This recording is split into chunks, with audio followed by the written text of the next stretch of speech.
Suragurum Vande Jagatkaranam Vande Pannagabhushanam Sasitharam Vande Pasunam Patim Vande Surya Shashanka Vanninayanam Vande Mukunda Priyam Vande Bhaktajana Ashrayam Chavaradam Vande Bhaktajana Ashrayam Chavaradam Vande Shivam Shankaram. Friends, yesterday I tried to point out the significance of the yajna and the needs or the responsibilities that the parents have to produce worthy children. We have in society human rights. We normally find people fighting for rights. Right to live, right to education, right to vote. We have hundreds of rights and there is a human rights department. These human rights highlight the hidden potentialities and their outlet and their requirements and the way how they have to express themselves. But very often rights are not followed by responsibilities. Responsibilities also are there with us. If we think of only rights and not responsibilities, we are not cultured. A cultured person thinks more of the responsibilities than of the rights. Rights are indeed to be asserted, no doubt about it. But before asserting our rights, before demanding our rights, we must also understand that we have a responsibility. And that responsibility in Sanskrit is dharma. Dharma is yoga. When yoga is applied in society, it means a cultured person. A yogi is a cultured person. A yogi is a person of dharma. A yogi is a person of responsibility. A yogi is a person of duties. Duties and responsibilities are automatically followed by the rights. In the Bhagavad Gita, there is that popular sentence highlighting Karma Yoga. Karmanyevadhikaraste ma phaleshu kadachana. Phala is right. Karmanyeva adhikaraste, you have the responsibility.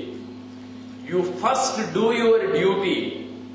First think of your responsibility. Then you will have the rights established. What are these duties or responsibilities? They are nothing but satya and dharma, truthfulness and dutifulness. Dasharatha is a person of truthfulness.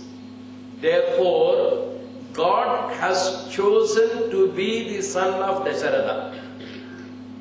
Vasudeva in the Bhagavata is a person of truthfulness. Therefore, God has chosen to be born as his son Sri Krishna. Khudiram Chatterjee in Bengal is a person of truthfulness. Therefore, God has chosen to be born as a Sri Ramakrishna. Rama is the son of Dasharatha, who is of truthfulness. Krishna is the son of Vasudeva, a person of truthfulness. Sri Ramakrishna is the son of Khudiram Chatterjee, a person of truthfulness. What is this truthfulness? Dasharatha Maharaj gave a word to his wife when she came to his rescue on the battlefield. Everybody forgot about it. Dasharatha did not forget about it. When Kaikeyi demanded those two boons, one, Rama should go to the forest, two, Bharata should become the king. Rather, Bharata is the first person to be chosen as the king and Rama should go to the forest. Dasharatha could have simply said, no, get out. There is no document, there is no signature, there is no registration, there is no witness, there is no high court, there is no Supreme Court. Dasharatha could have immediately said, get out, I have never given you any boon. There is no need for me, even if I have given a boon, to fulfill that. Legally, the eldest son becomes the king. You need not insist upon it. I can ask you to get out. He stood by the word.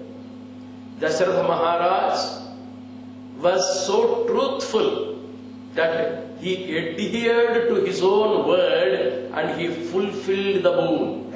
That's why Sri Ramachandra Prabhu has chosen to be the son of Dasharatha.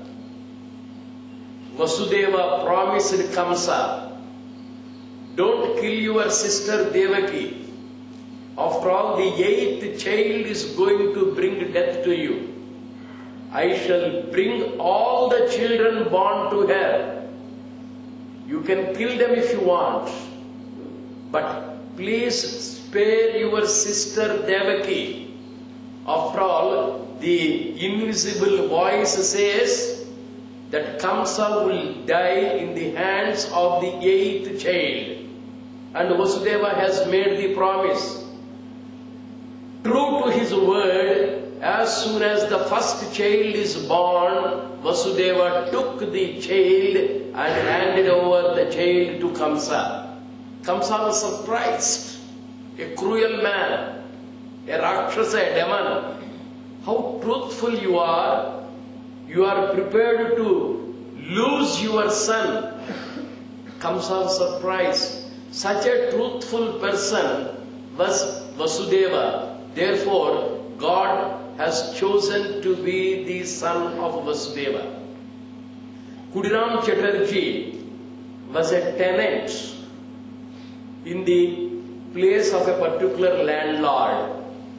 That landlord was caught in a legal dispute. That landlord asked Khudiram Chatterjee, tomorrow or day after my case will come to hearing. You please be my witness and tell in the court a lie. The landlord asked Khudiram Chatterjee to tell a lie. Khudiram Chatterjee was a poor man. He was a dependent. He was after all a tenant. And he said, no, nothing doing, I will not tell a lie. And the landlord said, if you don't tell a lie, I will throw you out. I don't care. You cannot live. I don't mind. Whatever may be the threats of the landlord, Khudiram Chatterjee was not shaken. He never told a lie. He was truthful all through his life, and therefore Sri Ramakrishna is born to him. The first quality to have God born in our house is truthfulness, truthfulness, truthfulness. And that Dasharatha observed, Vasudeva observed, and in the recent past we have had the great Khudiram Chatterjee. And that is one of the major points in your Ashtanga Yoga. Yama is dharma. Yama is discipline. And in Yama and Niyama you find Satya. Unless a person is truthful, one is unfit to be a yogi. Having come to Prashanti Kutir, if we are unable to be truthful to ourselves, we have learned nothing. Truthfulness is Satya. Satya is the most important aspect of Ashtanga Yoga. A yogi cannot but be truthful. And that truthfulness we find in Dasaratha, Vasudeva and Kudiram Chatterjee. That is a Sat. And the other point is dutifulness. Are we dutiful?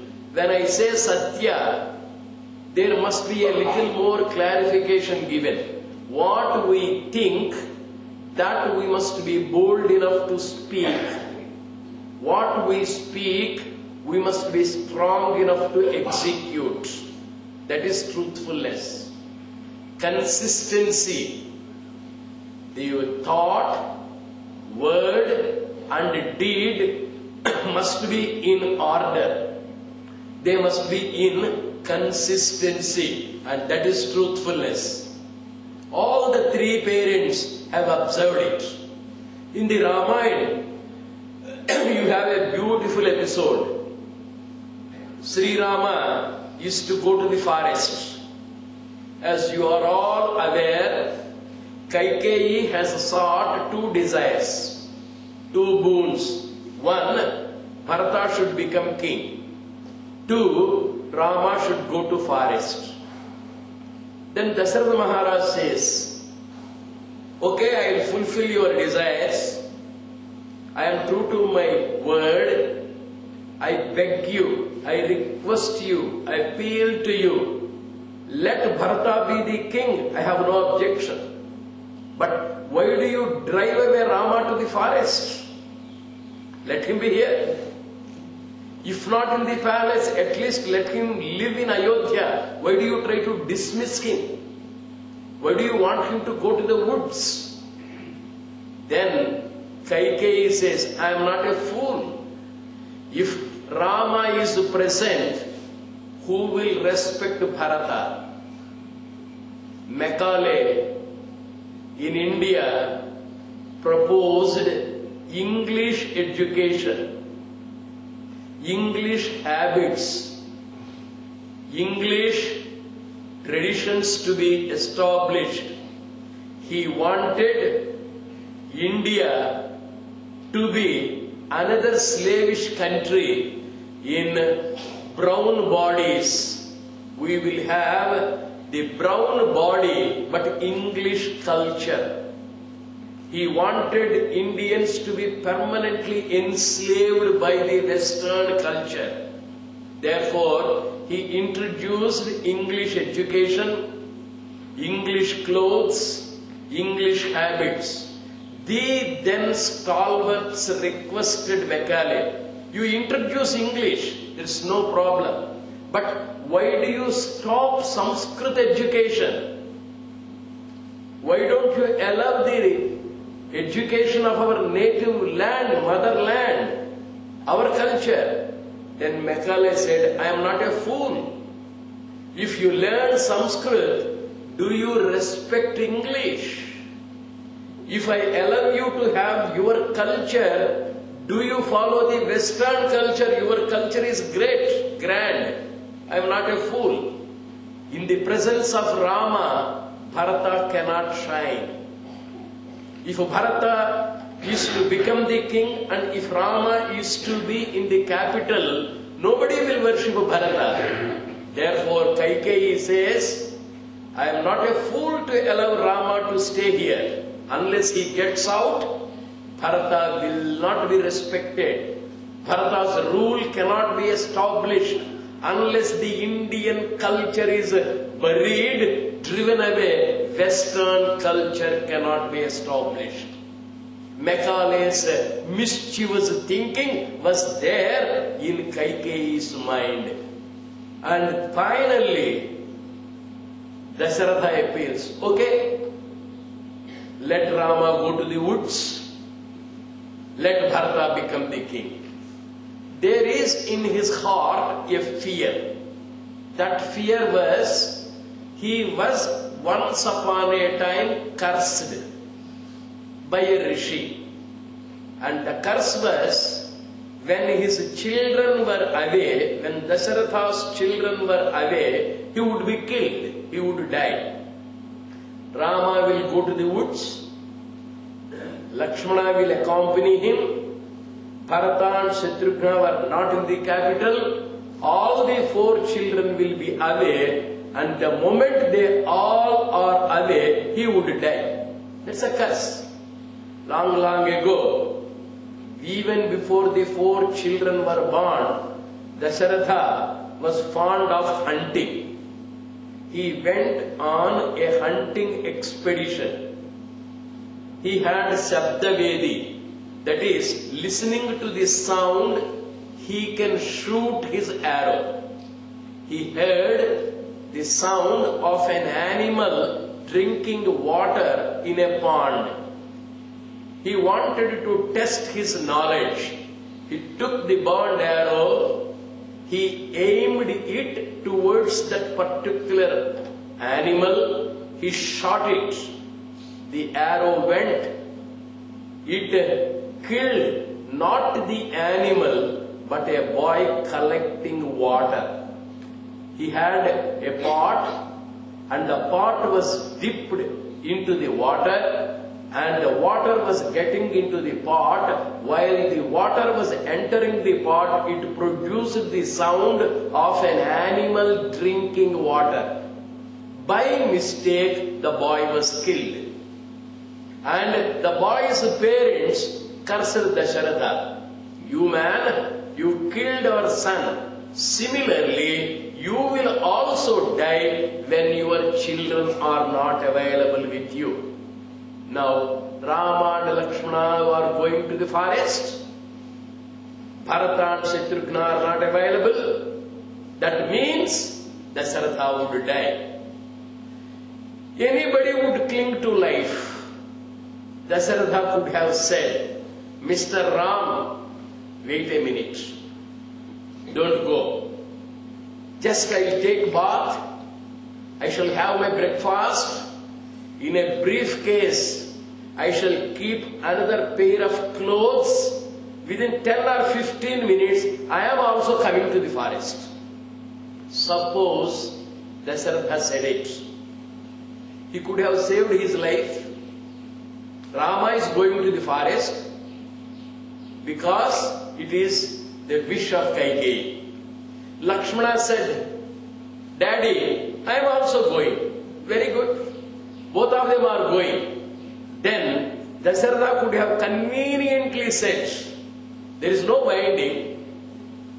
A sannyasi leaves the house. Siddhartha left the house. Adi Shankara left the house. Swami Vivekananda left the house. Many a man of wisdom left the house. Now, Dasharatha could have immediately said, my dear son Ramchandra Prabhu, wait a minute. I want to live. There is a curse on my head. I am supposed to live. I am supposed to die now. I don't want to die. Please allow me to come with you. After all, you have allowed Lakshmana to come with you. You have allowed Sita Devi to come with you. It's a beautiful episode. First, Rama was very reluctant to take Sita Devi. Sita said, I am coming with you. Rama said, no, I am not going to a cinema. I am not going to a circus. I am not going for shopping. I am not going to MG Road. I am going to the forest. So what? Forest, I have said. I understand English. F-O-R-E-S-T, forest. It means full of trees. It means a place full of animals. There may be accidents, there may be fire, there may be water. I know the dangers in forest. Still, I want to come with you. Rama said, I tell you, anytime there may be a storm, cyclone, tsunami, no hut, no shelter, no food, I will come with you. She is so steadfast. Sita Devi was so particular that she should accompany her husband Rama. At one stage when Rama was very, very unwilling to take her, Sita says, Rama, you are not to blame. My father is a fool. Why do you call your father a fool?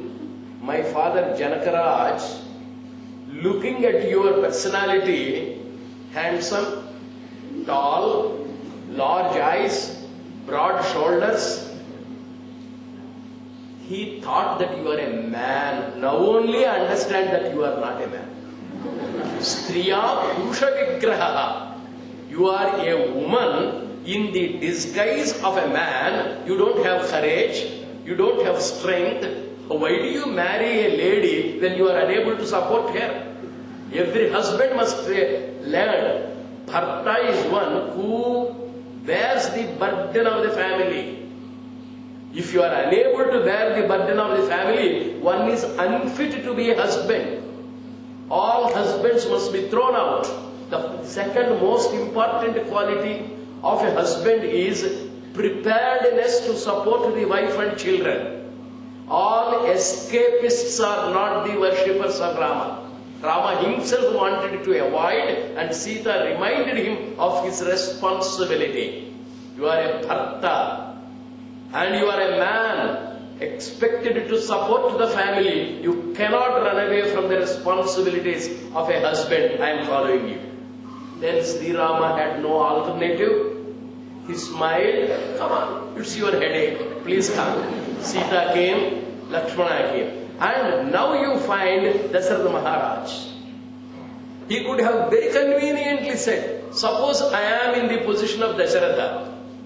I would have said, I want to save my life. I know I am going to die. Because these two sons are going, those two sons are not present. And there is a curse. And the curse is, I will die, I will have heart attack when my sons are not by my side. Dasharatha Maharaj died of heart attack in the modern sense. Rama and Lakshmana are going. In the grandfather's house, Bharata and Shatrugna were present. Dasharatha Maharaj did not say so. Why? Please think a little. A responsible person cannot quit the kingdom. He is the king of the country. He has a duty to the people.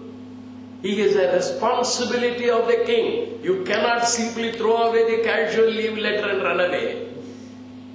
You cannot simply go away and then communicate it to the officer, I am sorry, I am not coming to the office. You cannot say it. There is the responsibility. Most people in the modern world do not remember the responsibilities. Let us ask ourselves. We try to fight for our rights. We do not cling to the responsibilities. We go to the railway compartment. We sit comfortably. And we don't want anybody to come and sit on our side. You keep one bag this side, you keep another bag this side. If anybody comes, my father is coming, don't come and sit here. My brother is coming, don't come and sit here. And we want large space, rights, rights, rights. Human rights, the very word indicates.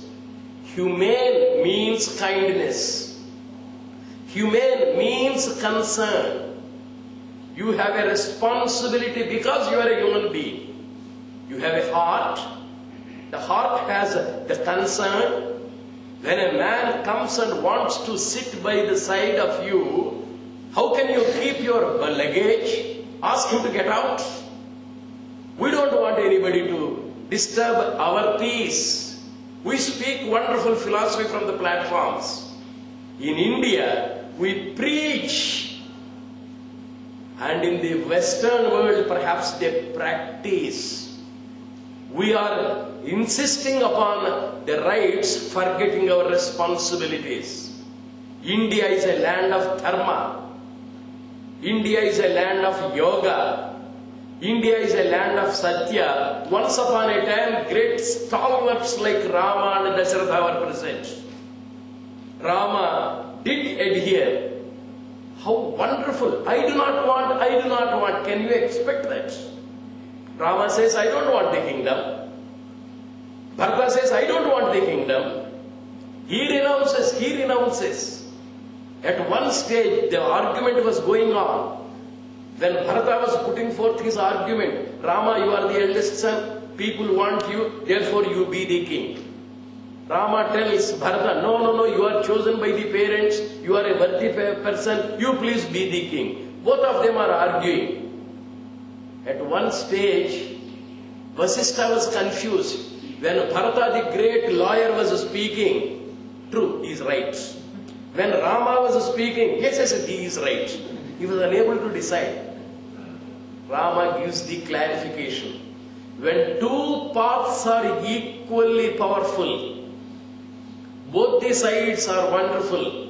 When you are in a dilemma to choose which side, klesajameva, whichever gives you strain, whichever makes you sacrifice your personal comfort, whichever makes you humane, do it. If I stay in the capital, I will have the pleasures of the palace. Bharata, you are chosen, you are capable of staying here, do it. I have my responsibility to the public elsewhere. I shall go to the forest and there is inconvenience to me, discomfort to me, strain to me, that I accept. Bharata immediately took the cue. No, I will not go to the capital. I will stay in a Parnashala. I too will sleep on the floor. I too will not have the luxuries. Higher the position, greater the discomfort. This is the culture of our country. We have forgotten our responsibilities. Rama is a man of responsibilities, duties. Bharata is a man of responsibilities, duties. Their father, Dasharatha Maharaj, is a man of responsibilities. Prashanti Kutir is propagating yoga. It is not yoga in Mangal Mandir alone, performing asanas, that is yoga. On one side, we raise the accelerator, on another side, we press the brakes. Vehicle gets ruined. Those people who drive the four-wheelers or two-wheelers know it. We raise the accelerator and with the other leg you try to press the brakes. Similarly, on one side we perform the yogas, asanas, on another side we are asserting the rights without feeling the responsibilities. We are not truthful, we are not dutiful. Dasharatha Maharaj is both truthful and dutiful. His son Ramachandra Prabhu is both truthful and dutiful. Therefore he is a Rama Yogi. Prashanti Kutir is a place which is meant to propagate yoga. Yoga is dharma. Dharma is truthfulness. Dharma is dutifulness. And if we are unable to imbibe that spirit of truthfulness and dutifulness, it is not of any use. Our visits to Prashanti will not be fruitful. Let us try to be cultured. What is that culture? Yoga is always said in two words. One, let us be useful. Let us be peaceful. Peacefully useful and usefully peaceful. As long as I live, I must be useful to others in the way I am capable of. And at the same time, I must maintain that samatva uchyate, calmness of the mind. Sri Rama is sober. Sri Krishna is cheerful. Sri Ramakrishna is always blissful. Swami Vivekananda has ever been calm and tranquil. People in Prashanti must learn to be useful and peaceful. All of us are wearing those shirts provided by Prashanti. Be and make. Be a yogi, make others yogis. Be peaceful, make others peaceful. Be useful, make others useful. Then only our visit to Prashanti will be successful. Let us remember the responsibilities. Let us adhere to the duties, and karmanyevadhikaraste, automatically rights will take care of themselves. Take care of the means, end takes care of itself. Let us now meditate on the great stalwart characters, Yogeshwara, Sri Krishna, most peaceful and useful, and Sri Ramachandra Prabhu, who has been peacefully useful and usefully peaceful. Let's meditate on them.